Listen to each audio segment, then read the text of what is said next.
All right. Good morning. Actually, it's like 2 o'clock. Just kidding. Uh, thank you guys for tuning in this week.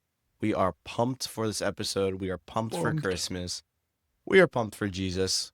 As Tom likes to say, Jesus is. King. There we go. We should get like a big poster that says that. Oh, that's what we should have like a background. That'd be Mhm. sick. Cool. All right. Um, we're gonna jump right into it. Let's do it. Let's jump. No guest, just the two of us. Same old, same Same old. old, same old. I kind of put my computer in a bad spot. Oof. Sounds like a you problem. Okay. Do you want to read first? You want me to read first? Uh, The second one's so short. I think whoever reads the second one should do the gospel. yeah, Or I can do it. whoever does. I can do the first reading. Actually, we can split the gospel in two. Whatever you want. All I'll right. do the first reading though. He's so nice. Okay. The fake The, smile. the first reading. This is the third Sunday of Advent. So, happy third Sunday of Advent. Happy Pink. rose. Yep. Not pink. The color is pink. It's rose. The color rose is pink. No, but it's rose. That's Every year, my priest from my hometown has a conversation about how it's not pink, it's rose. I know that's what our priest says too. He calls it salmon though. Ooh, I do like a good salmon. Mm. Smoked salmon. I just ate, so I'm not that hungry. But I just became hungry. okay. Hungry for Jesus. Let's kick Oh into it. yeah. What a segue. What a segue. The first reading is from Isaiah 35 verses 1 through 6 and 10. The desert and the parched land will exult. The steppe will rejoice and bloom. They will bloom with abundant flowers and rejoice with joyful song. The glory of Lebanon will be given to them. The splendor of Carmel and Sharon they will see the glory of the Lord, the splendor of our God. Strengthen the hands that are feeble. Make firm the knees that are weak. Say to those whose hearts are frightened, be strong, fear not. Here is your God. He comes with vindication, with divine recompense. He comes to save you. Then will the eyes of the blind be opened, the ears of the deaf be cleared. Then will the lame leap like a stag. Then the tongue of the mute will sing. Those whom the Lord has ransomed will return and enter Zion singing, crowned with everlasting joy. They will meet with joy and gladness. Sorrow and mourning will flee. Right. Lots of stuff going on there. You know, when it says they will bloom with abundant flowers, that makes me think of springtime almost. Ooh. Oh, it's also like it's a new beginning. Yeah. Every spring is a new beginning. Yeah. If you look at like filmmaking, it's the spring brings beginning and hope. If you like really dissect the film, spring brings beginning and hope. Summer brings joy and fun. Fall brings you start like breaking the plot. Your life starts falling apart a little. No pun Mhm. intended. But you start going into this depression, and then winter is depression. So that's how everybody always looks at it. But in the Catholic case, winter is actually one of the best times. And really, spring is depression for us because we killed Jesus. Like, Yeah. we really flipped the script on that, where it's like, yeah, winter's cold, snow, miserable. But in the heart of it, you get Jesus. And then in springtime, I mean, in Wisconsin, it's still cold, miserable, but you get the resurrection of Jesus.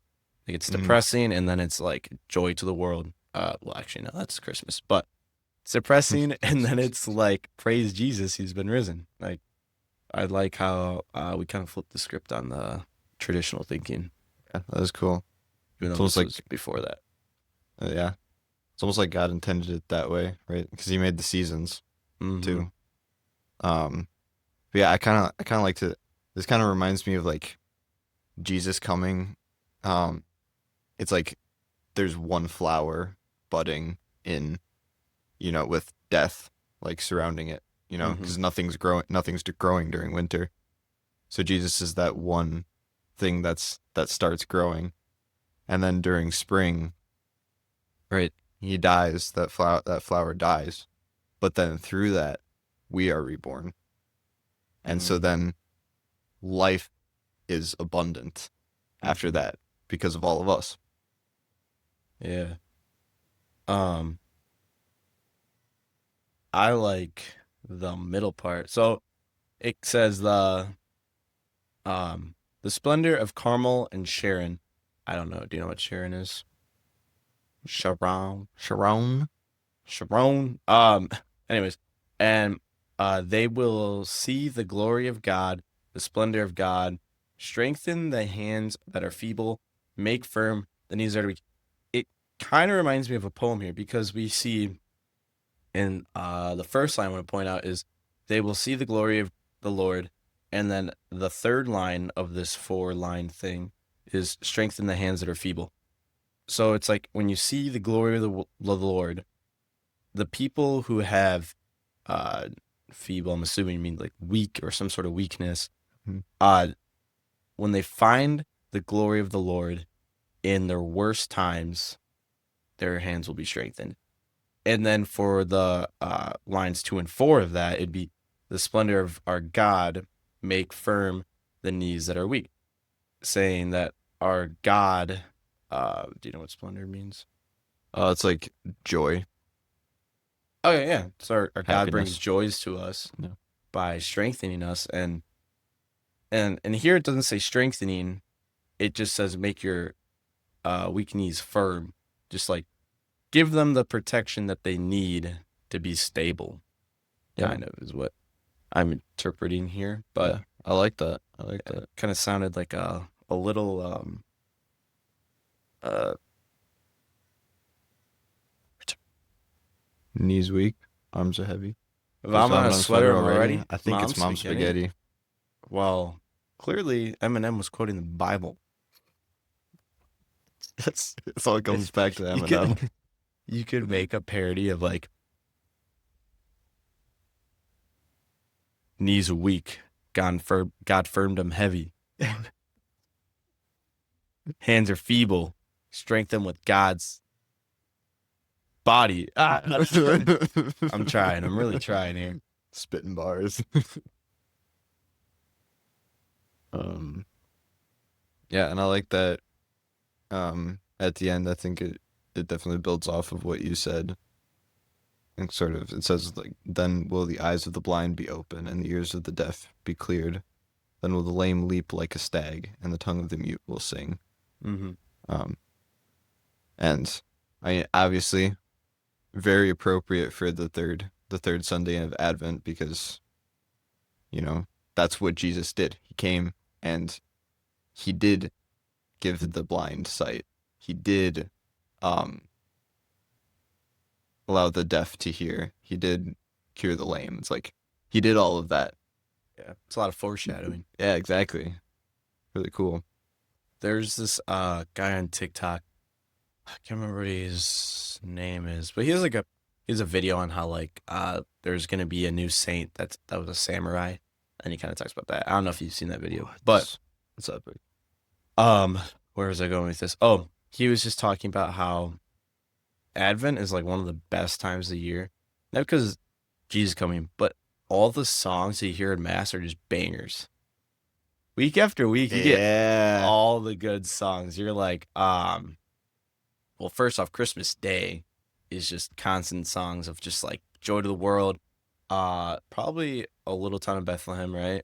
Um, Yeah. Hark the Heralds. yeah, God, oh God, rest ye Oh fair God, rest you, people. merry gentlemen. Yeah. Um, Um, O come Emmanuel is for Advent. not the Ave Maria, but what's the other one? Um,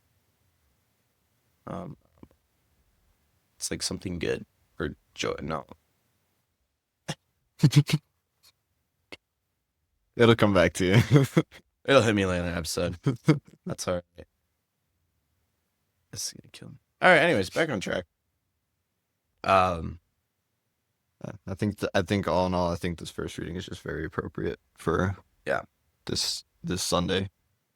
I had everything that I could think of. Yeah, same. All right, let's head to reading two, baby. Two. This will be James 5, 7 through 10. That's a very nice olive green shirt you have on today. Thank you. You're welcome. It's not like you gave Being me a kind out ride or here. anything. Didn't Paid notice it before. paid in compliments. All right, here we go. I hope you're all there because I gave you a little time. Uh, be patient, brothers and sisters, until the coming of the Lord. See how the farmer waits for the precious fruit of the earth, being patient with it until it receives the early and the late rains.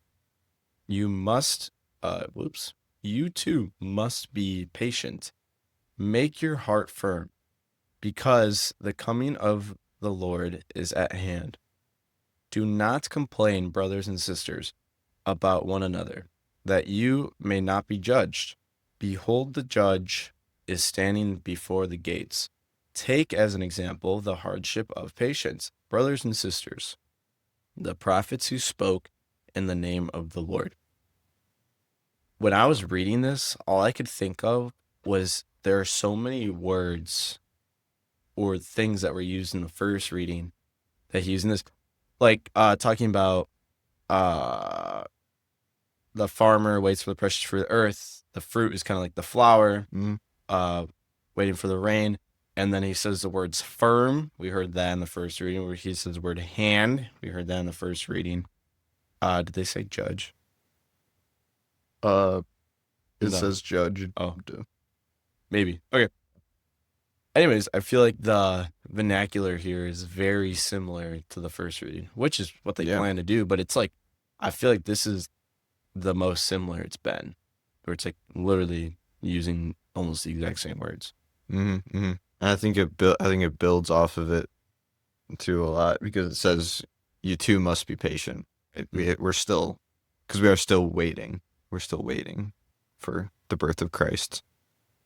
Um, I was and- just thinking, how interesting would it be if in Catholic Mass, instead of having one homily, we had a homily after each reading? that would, yeah, Wouldn't probably that make it be a very long mass. okay? But like you would, the first two, I feel like the first one would be, I feel like you'd have to cut the first two a little short, just give them like a little gist, and then the homily would still be longer, but it wouldn't be as long as a normal homily. You know what I'm saying?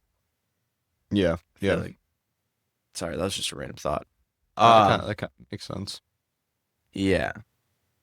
Um, yeah, I really like this. That middle part where it says, "Do not complain, brothers and sisters, about one another, that you may not be judged.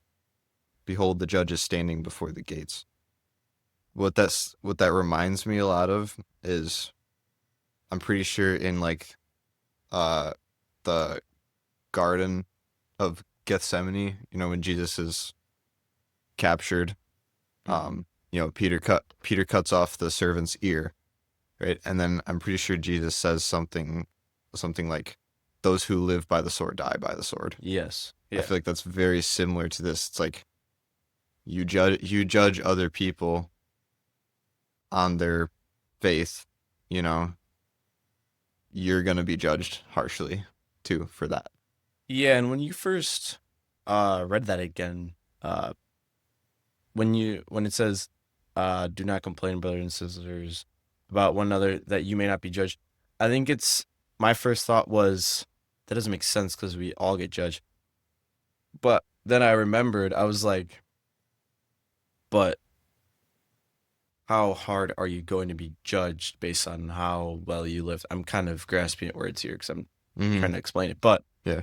we're gonna get judged, but it all depends on how long your judgment is. Your judgment could literally take 2 seconds. God's like, you did my love, you spread my love, you did all the work I asked you to do, and you went above and exceptional. You're good. Or is it gonna be um not quite like purgatory, but maybe a little longer? It's like you spread my joy, but you still fell short in X, Y, and Z, and you maybe didn't get an anointings of the sickness, or like you didn't get last rites, or you didn't go to confession before you died, like something like that, where it's like maybe you unexpectedly died and you didn't go to confession. It's like Mm-hmm. maybe he's talking about purgatory here, where it's like longer judgment, because we all get judged. But I feel like do not complain, brothers and sisters, about one another, that you may not be judged. Or he's talking about not getting judged from each other too. Yeah. Well, I think it's talking about both here. A little double entendre. Yeah, because I mean we're called obviously like as Christians we're called to judge people based on their actions Mm-hmm. because that's how we correct people, right? If they're doing Yeah. something wrong, we're going to correct them to do the right thing. But I think here it's like it's talking about don't judge a person based on where their like heart is. Mm-hmm. Yeah, Like their thoughts. yeah, their thought Yeah. because we can't see that fully. Yeah. We're And just making assumptions. we can't control our thoughts all the time because like Hmm. dreamings aren't on us. Like we're not consciously thinking. And what messes me up sometimes is sometimes you have a dream and it's a bad one, and then that Hmm. kind of gets in your head. It's like Yeah, definitely. that's really like it's truly not your fault then because it was a dream and it's messing with you. The fact that it's messing with you, it's like partially your fault that you're letting it nag you on and that you just don't have full trust and like oh like that was just a dream. Like, that's not real. But it is hard to get over that fact because you're like, well, I dreamt it, but you have to also remember you can't control your dreams completely. So Hmm. yeah, it's you should never be judged on your thoughts, and the devil can put thoughts in your head sometimes if he Oh yeah. really, or in your dreams, he can put whatever he wants in your head. Yeah, it's only a sin once you act on it. Hmm. Yep. Or you have a serious thought about it. Yeah, yeah, you're like actually considering it. Like you could uh see someone in the street and be like, "Oh, they're attractive." That's not a sin, but it's a sin when you see them. You're like, "They're attractive, and I want them for my taking. Mm. Like I want them for my personal reasons, not for God's greater glory." Yeah. It's like once you elaborate on it that much, then it's kind of It on starts you. to become a Yeah, problem. Yeah. that's more of a conscious thought than like just a first reaction thought. Yeah, yeah. Or Yeah. if I saw, this is a good example, just saw a homeless person, just thought, just right away, just like bum or like loser. It's like, well, it's not a good thought, first thought to have, but it is a first thought. I Hmm. mean, it takes a lot of training to not think that, but it would be different if you just like got really like angry at them after and you're just like, well, that then now you're actually thinking Yeah. about it actively, and that's not right to do that. Yeah. Exactly. Um, do you have anything else? That's all I Yeah, got there. I'm good too. Good too. All right, gospel. Do you want first part or second part? I'll take first part. Okay. Gospel is according to Matthew 11 verses 2 through 11. When John the Baptist heard in prison of the works of the Christ, he sent his disciples to Jesus with this question: Are you the one who is to come, or should we look for another? Jesus said to them in reply, Go and tell John what you hear and see. The blind regain their sight, the lame walk, lepers are cleansed, the deaf hear, the dead are risen, and the poor have the good news proclaimed to them. And blessed is the one who takes no offense at me. As they were going off, Jesus began to speak to the crowds about John. What did you go out to the desert to see? A reed swayed by the wind? Then, what did you go out to see? Someone dressed in fine clothing? Those who wear fine clothing are in royal palaces. Then, why did you go out? To see a prophet? Yes, I tell you, and more than a prophet. This is the one about whom it is written, Behold, I am sending my messenger ahead to you. He will he will prepare your way before you. Amen, I say to you, among those born of woman, there has been there has been none greater than John the Baptist. Yet the least in the kingdom of heaven is greater than me. Kind of a confusing, but I feel like John the Baptist doesn't get enough credit nowadays. Hmm. Yeah, and even Jesus, like Jesus saw how important he was in making the way for Jesus to come through. Um, he started baptizing people and just directing people towards Jesus, not taking any credit for himself. He never took any credit for himself, but he always gave it to Jesus. Um, Yeah, when you said he doesn't get enough credit, I was kind of curious about what he's the patron saint of, so I kind of looked it up quick. Um, Obviously baptism, but then it says monastics, hermits, converts, tailors, and prisoners. Um, I think all of this is very tied into that, especially converts, baptism, and prisoners. I want to specifically focus on those three. I feel like we take baptism for granted. I feel like we get it when we're super young, most of us, unless you convert, and we just think nothing of it. Where it's like, oh, just everybody is Catholic, it's a baptism. But all of these things either are a new beginning or a chance at a new beginning. mm-hmm. Like baptism, you wash away original sin, new beginning. Converts, same thing. You get a baptism to wash away, unless you already are baptized. Then you get confirmed in the Catholic Church, because then that means you accept the true Jesus, or the true truth of Jesus. And then prisoners, if you're in the right state of mind and you want to change your life, a lot of prisoners convert and then get baptized if they haven't been baptized already. Like all three of those kind of combine. And all of this was introduced by John the Baptist and God. Like Mm-hmm. baptism was never a thing until John the Baptist came around. Yep. Hence John the John Baptist. the But Baptist. but it's like, yeah, people thought he was the Messiah, but he wasn't. He was just doing God's work in the way that God wanted him to do it, which is what we should all do. Yeah. Um, yeah, I think the ending is really cool too, where Jesus says, "There has been none greater than John the Baptist, yet the least in the kingdom of heaven is greater than he." Mm. Like that seems like a pretty high compliment from Jesus. Yeah. Like that's crazy. Well, it just shows you how much it takes to get into heaven. Yeah. John the Baptist, they literally thought he was Jesus or the version of Jesus. And then he's like, no, there's people better than him in heaven. Yeah, Okay. that's that's crazy. Because, correct me if I'm wrong, but heaven was a place before Jesus, right? It was just harder to get in. Yeah, the gates were closed, so no Yeah. one was able to get in. Yeah. So they were just in nothingness, right? Because there's no heaven or hell. Basically, yeah. Yeah. It was like I Kind of don't know like exactly. purgatory, but not really. Yeah, I think it's like a kind of a limbo kind Yeah. of thing. I don't know. Because I remember learning about it once, but it's like a very weird spot to be in. So it's like Abraham, all these guys. Did, did he outlive Jesus? I don't think so. J- Who, John the Yeah, Baptist? didn't he get decapitated or something? Yeah, he no, yeah, he died before Jesus Yeah, died. okay. That's what I thought. Um, but it's like all these guys, yeah, we're in that limbo. And then imagine seeing Jesus come to heaven, and then he's like, yeah, come line up.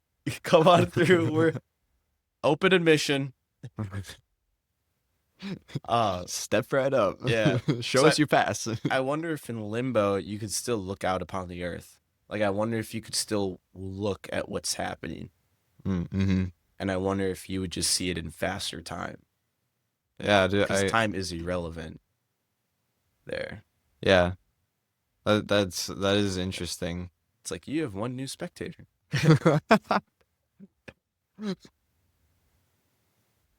Just looking at your stats at the end of your life. Paul's got 10 confessions. More than that. You have missed 20 masses. but you have confessed to all of them. 12. So they have been erased. And don't do it again. It's like at like workplaces where it's like 0 days since Oh, since last accident. injury? Yeah, Yeah, since since last last injury. OSHA incident. Um, Nothing's worse than walking out of a confession and not feeling better. Yeah, that is tough. It sucks. But then you also have to realize we're not meant to always feel better. Mm. We're not always meant to feel this happy, giddy joyness. Um, we're supposed to trust that whenever we confess, we're still forgiven of our sins, whether we believe it or not. Well, if you don't Mm. believe it, then they're probably not forgiven. Because Yeah, then your probably not. full heart wasn't into the confession. Um, but if you truly mean it and you still walk out like not feeling the greatest, uh, just take gratitude in knowing that you've been forgiven Mm. for so much. I feel like I lose sight of that sometimes. Like I went to a confession a couple weeks ago and I was like, I don't feel fulfilled, and I was like, I didn't even get a confession, but I just didn't remember that I've been forgiven. Like that in itself is a win. That should make you feel good no matter what. Yeah, yeah. I think part of that is just because we're like, I think the people who are like the hardest on us is ourselves. Mm-hmm. You know. And we're also hardwired. We want joy. We Oh want yeah. love. We want happiness. And if we don't feel that immediately, our brain's like, what can we do to feel that? And that's where you get fallen into the trap of worldly things. It's like, well, this is immediately joy. This is what I'm looking for, but not really, because guess what? Right when you're done with that, you're depressed. Yep. You feel like Exactly. crap. It happens all the time. Yep. And I'm guilty of it every day. Oh yeah. I think everyone is. Every now and then, though, you'll have a really good day and you're just so high. Mm-hmm. And God's like, humble yourself. And then, boom. Just when you're about to sit on the chair, he just pulls it out from you. Yeah. Exactly. I shouldn't say God does that. He allows it to. God doesn't Yes. do any evils to us. And it's a learning lesson. It's all a learning lesson. Yes. To prepare you for heaven, to Mhm. make sure you're ready for heaven. Because if you don't have the learning lessons, how are you supposed to know if you're ready for heaven or not? Mm-hmm. It's like if I think an NFL player just skipped everyday practice. Like, yeah, I'm just showing up to the game. You're just like, well, how do you know you're ready for the game if you haven't practiced for the game? You're not. Well, that'd be tragic. Um, do you have anything else up for this one? No, I don't think so. Oh, I wonder if one quick thing. Hmm. When it says those who are wearing fine clothing in a royal palace, or dressed in fine clothing, I wonder if some translations translate fine clothing to purple. Those who are dressed in, or someone dressed in purple, Hmm. because back then, to make purple dye, you had to crush up thousands of these little bugs because they had this purple juice, and Hmm. that's how you had purple dye. So that's why royalty symbolizes purple because it was so hard to obtain. Um, and white because it's like purification and Mm-hmm. just overall wealth. Um, but I wonder if some translations have purple instead of fine clothing because that was considered fine. Yeah. Huh? Yeah, so if you want to seem rich, wear purple all the time. All right, anyways, you want to head over I to. don't think I'm wearing any purple today. I'm wearing blue. Close enough. Question of the week. This week. Question of the week is how do you do the sign of peace in mass? So me, I'm a handshaker. Just peace be with you. Yep.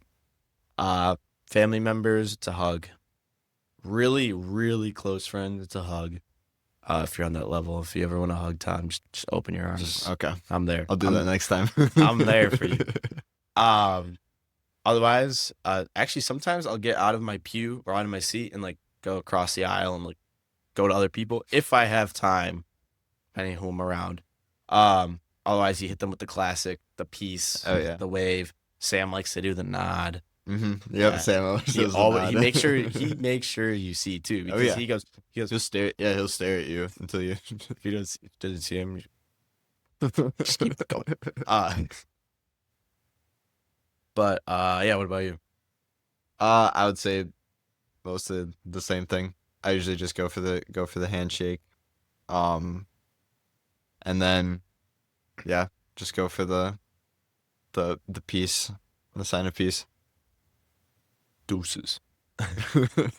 All right. Yeah, let us know in the comments what your answer is, or you can always email us at fellowshipofthecross007 @gmail.com. All Oh right, yeah. here we go. Draft of the week. Drum roll. Christmas movies. Yeah. Yes, sir. It's that time of the year. It's that time of the year. Rock, paper, scissors. Let's do it. Shoot. Shoot. Every time. Shoot. Oh. First pick. This is the first time I had a first pick in a minute. Yeah, it's been a while. First pick of the draft. We're starting out hot. We're starting out funny. Elf. Did you not have that? I did have. Okay. Were you gonna pick it first? No. Oh, were you gonna pick it second? Yeah. Okay, I'm glad I got it then. That's a good pick. That's a good pick. All right, go ahead, big boy. Oh, Okay. we're doing 7 rounds, by the way. Yes. Snake style. Snake. I'm okay. Almost literally snake. It's too good. My first one is "It's a Wonderful Life." I love that one. That's I love Wonderful. My mom loved. That's my mom. Dude, that is- You won the draft because you picked that. To my mom. Let's go, dude. That's such a classic. Catherine is voting for you. Katie Michon is voting for you. And then number 2, I'm gonna go with Home Alone. I love Home Alone. I hate you for both those picks. Which one was Home Alone for you? That was probably gonna be like my second pick. That just makes me mad.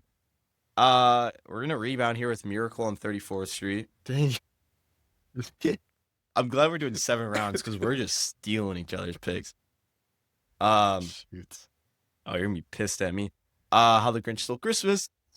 Jim Carrey with the 3rd pick. Oh, All right. that's trash. That was a quick rebound hit. Okay. Oh, this is gonna be hard. Okay. My number 3. This one is just like honestly one of my favorite movies of all time. Rise of the Guardians. Have you heard of that one? It's a I have. I've DreamWorks. never seen it. It's so good. I love that movie. I saw that when it came out. Is it on Disney Plus? I don't think so because it's a DreamWorks. It's not Disney. I thought DreamWorks got bought out by Disney. Did they? Maybe I'm wrong. No, because Shrek is Shrek on Disney Plus. No. Okay, then they didn't. Oh, love Rise of the Guardians. Childhood favorite. And then she took all the ones that I was going to. 3. You took I it. Yeah, took you took the ones 3. I was gonna. Oh my gosh. Okay, it's fine. It's fine. Number 4, I'm gonna go with Santa Claus is Coming to Town. Is that the claymation one? Yeah, I used to watch that all the time. I had that Okay. written down. Shoot, how am I gonna rebuttal this? Okay, 4th rounder. Give me Santa Claus by Tim Allen, or starring Tim Allen. I didn't have that one. I honestly didn't even think of that one. Tisk Tisk. That's one of the funniest Christmas movies ever. It's pretty funny. Uh, Tim Allen is just funny in general. he is. Have you seen Home Improvement or Last Man Standing? I watched all of Last Man Standing. Those are funny. Okay, anyways, back on track. 4th round, Santa Claus, Tim Allen. And then 5th round, give me Frosty animated. Okay, that's fine. You're just gonna shrug off I didn't have Frosty the Snowman like that? I didn't have either of those, so that's fine. That's fine with me. Wow. That's a classic Christmas morning watch. That's That's actually on live TV every Christmas. Yep. Nope. All right, go ahead. Good for you. I'm happy for you, We're actually. beefing now. Okay. My number five, A Christmas Carol. The Okay. Patrick Stewart one. I like that one. My family watches that every night before Christmas. For ones like those, we're just giving you all of them. Yeah, yeah, that's fine. Yeah. Yeah, yeah. I'm not I'm gonna just pick a saying. different version. Yeah, that's fine. I picked the Broadway show version of the Christmas. Um, and then my number six is gonna be, gosh, I'm gonna have to go with Rudolph. It's a good one. It's I mean Like they have claymation one. claymation. They do have an They animated do have an version. animated version. Either way, they're really good. I was gonna actually still have another pick, so I'm not gonna tell you any. Um, give me Love Actually for my sixth pick. That's just a really It's a good one. I like I it like that one. because it's one of those movies where you like, oh, all these people are connected at the end, like Yeah, in one way, which is really shows your reach because like some of the people are in America and the other ones are in Britain. Um, get a lot of different perspectives. yeah, the first time I actually watched that was in summer last year. I didn't know it was a Christmas movie. I was like, oh, this is a romantic comedy. I guess I'll watch it. And I watch it. I'm like, this is a Christmas movie. I watched the whole thing. And I liked it. I love that movie. It's really good. Um,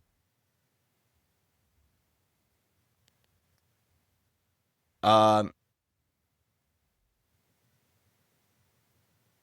no, give me Four Christmases with Vince Vaughn. Okay. And why can't I think of it? Is it? Nah, just go. It'll come up later. Okay, my last pick, but definitely not least, Die Hard. I knew you were gonna put that. The comments are gonna be fired up. I know, I know. Reese Witherspoon. That's the other actor. Reese Witherspoon. Her parents are famous actors. Oh, She's a nepo baby. I honorable mentions. I've got Cutting Edge, the ice skating movie. Have you seen that? Ever seen? yep. That's a really good movie. The Night Before with Seth Rogen, I don't know if I've Anthony seen that. Mackie. It's the one where they're singing "Runaway" and dancing on that piano. He's Hmm. playing it on the piano. Yeah, I don't think I've seen. I don't think I've seen that. Anyways, you need to watch it. It's actually really funny. Not very Catholic, but really funny. I could imagine with Christmas Seth Rogen. Vacation. That would have been a good pick. And then I had The Holiday, which is a rom-com Christmas movie. I thought one of us was gonna pick a Hallmark movie. I'm not gonna lie. I was really close to. Did you have any ones that you didn't pick that you wanted to? Yeah, I just had. Gosh, I'm gonna butcher this. Uh, I think it's Joyeux Noel. It's about the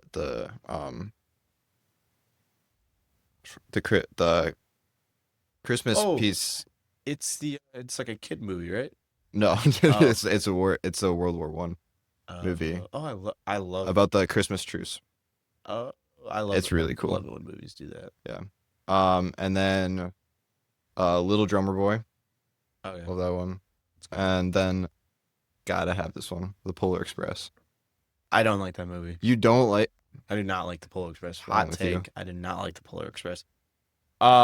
Yeah, so for Paul's picks, yours truly, it went Elf, Miracle on 34th, How the Grinch Stole Christmas, specifically Jim Carrey, Santa Claus, Tim Allen, Frosty, the animated movie, Love Actually, Four Christmases. I was gonna let you take Grinch animated just because it's completely different. Would you have taken it? I would have taken it. No, that's fine. That's fine. That's I fine. feel bad now. No, I actually, it is fair to just say a different version Yeah, because except the Christmas Carol, because the Christmas Carol is the exact same in every version. yeah. That's the only difference. The animated, sorry, that's my. Where? What would you sub out? Uh, I'll give you a sub out. That's my bad. so about I would probably You have Wonderful Life, Home Alone, Rise of Guardians, Santa Claus Clay, I'd probably trade it for a Santa Claus coming to town. The claymation. Yeah. Okay. Grinch So animated. that's Okay. my four. Tom. Oh, you kept notes. I did. All right. I Say your did. list. Okay. I have It's a Wonderful Life, Home Alone, Rise of the Guardians, The Grinch, new edition. A Christmas Carol, Rudolph, and Die Hard. Thank you guys for listening. Let us know who won. Don't forget to email us. We've had 0 emails. We are looking for emails. We're looking for ideas. For new stuff. Let us know if you have any ideas. And if you're a new listener, thank you for joining us, and we'll see you next week. Bye. Bye.